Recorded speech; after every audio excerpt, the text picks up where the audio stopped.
Linda Alcoff's book, Real Knowing, New Versions of Coherence Theory, makes a significant contribution to the field of social epistemology, which has garnered attention from philosophers, sociologists of knowledge, social constructionists, and others. Alcoff introduces her project of a new epistemological paradigm and the accompanying metaphysical position she terms immanent realism. She explores the works of Gadamer, Davidson, Foucault, and Putnam, dedicating 2 chapters each to Gadamer and Foucault, demonstrating how their theories contribute to her project. In the concluding chapter, Alcoff summarizes her coherentist theory of knowledge and distinguishes it from Michael Williams' contextualist epistemology. Traditionally, analytic epistemologists have focused primarily on individualistic conditions of knowledge and have overlooked social influences. However, philosophers like Alvin Goldman and Friedrich Schmid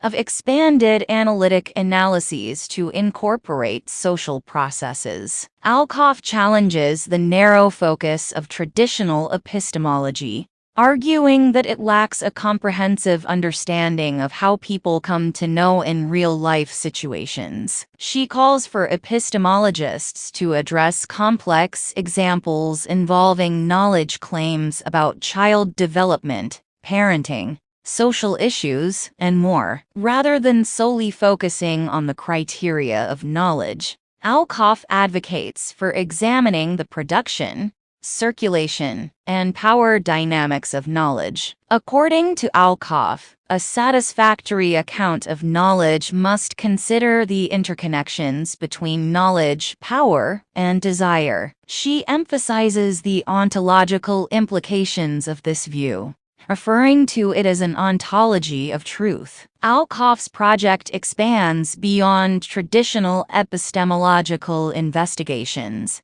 encompassing a broader understanding of reality and knowledge. Epistemology is reconceptualized as the theorizing of knowledge, while metaphysics and ontology encompass the theorizing of reality as a whole. Alcoff's social epistemology is grounded in 2 metaphysical concerns: the notion of an intrinsic nature of reality and the subject-object dichotomy, which she finds to be untenable. Instead, she argues that knowledge claims are not determined solely by external factors independent of knowers. The known is not completely separate from knowers, but arises from a complex interplay of institutions, power dynamics, rules of exclusion and inclusion, and more. Consequently, the idea of correspondence, which suggests a link to a transcendent phenomenon or something external to human belief systems, is rejected. In contrast,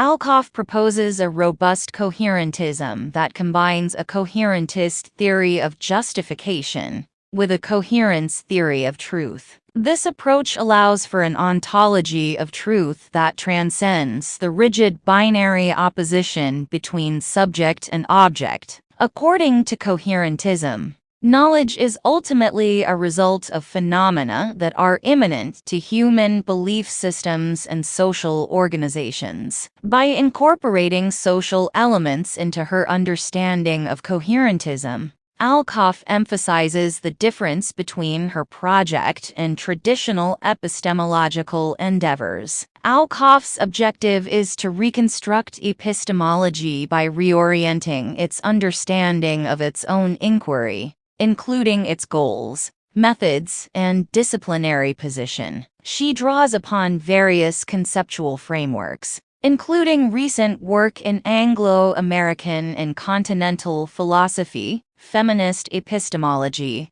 and the sociology of knowledge. Her approach sets her apart from some critiques of epistemology, influenced by continental philosophers like Jacques Derrida and Jean-François Lyotard, which often present an either-or analysis of foundationalism or the impossibility of epistemology. Alcoff rightly rejects this false dichotomy. While Alcoff's engagement with continental philosophers such as Gadamer, Foucault, Derrida, Lyotard, Hegel, and Heidegger is generally commendable, there are instances where she might stumble, particularly when it comes to explaining Derrida's ideas to readers less familiar with his work. Some readers may struggle to grasp the meaning of statements, like the inherent violence of presence cannot be reduced by an affirmation of another presence. To avoid losing this segment of the audience, it could be helpful to draw parallels between Derrida's perspective and Wittgenstein's critique of certain kinds of metaphysical reasoning,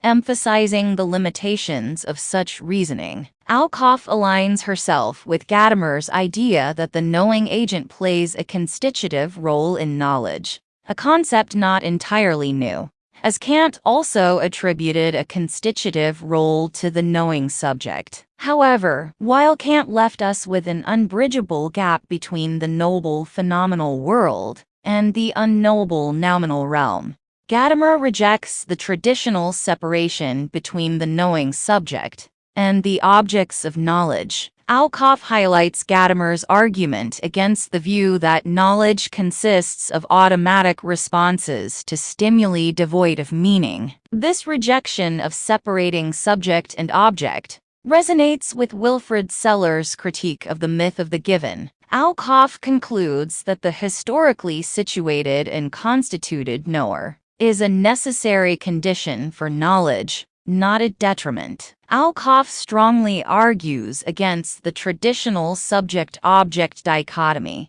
which gives rise to a spectator theory of knowledge, criticized by philosophers like John Dewey and Karl Popper. However, at times, Alcoff's writing may give the impression that she advocates for the complete obliteration of the subject-object distinction. It is important to note that she does not argue for the absence of any distinction between subject and object, but rather rejects the rigid separation and opposition between them. While the boundary between subject and object may not be absolute or predetermined, it remains necessary to differentiate what the knower contributes from what they do not. Without such differentiation, subjectivism would be an unacceptable consequence. Although Gadamer's hermeneutics addresses metaphysical concerns, it does not fully encompass the issues surrounding the production and circulation of knowledge, which is a crucial component of Alcoff's social epistemology. Foucault's concept of power knowledge becomes relevant in this context. Foucault asserts that truth is a product of various forms of constraint and exercises power in regular ways. He rejects the notion that truth is determined by the intrinsic nature of reality. Alcoff acknowledges that Foucault's understanding of knowledge differs from the project of analytic epistemologists, as he focuses on how statements acquire positive truth value and their effects on subjectivities and practices. Foucault's genealogies demonstrate how bodies of knowledge, which may appear absolute, are historically contingent, challenging the taken-for-granted status of much of what we know. Alcoff argues against characterizing Foucault's position as subjectivist or relativist, pointing to his analysis of discursive formations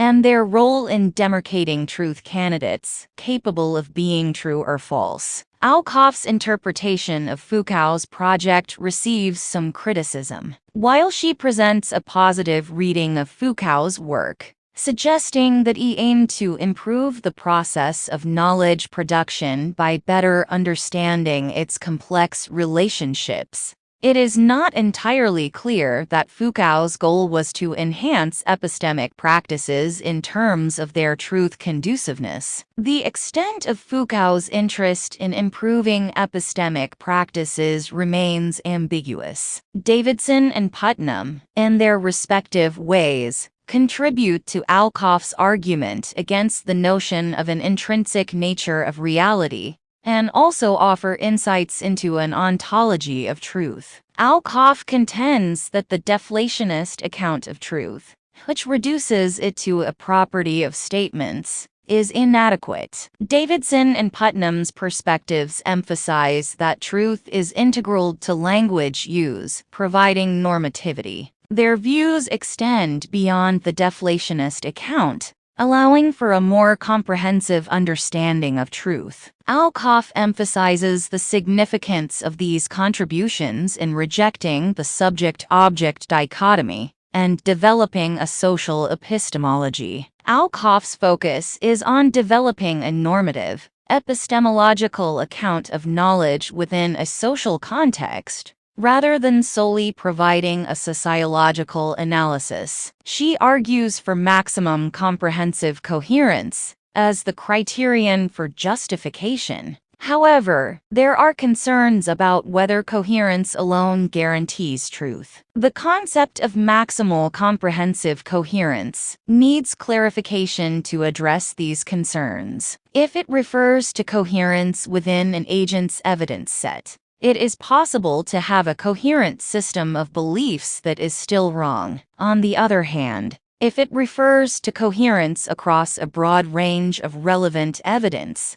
the challenge lies in determining how individual knowers or communities can ascertain that they have achieved it. These issues raise deep questions about a coherence theory of truth. While Alcoff's engagement with thinkers like Gadamer and Davidson provides a starting point for further dialogue on these analytic meta-epistemological matters, it is crucial for analytic epistemologists to remember the overarching goal of Alcoff's project: to offer a richer and politically attuned analysis of knowledge, i.e., a social epistemology. Her book has made significant contributions to this emerging field. Alcoff encourages philosophers to engage with works outside their usual purview, which can lead to a lively intellectual endeavor.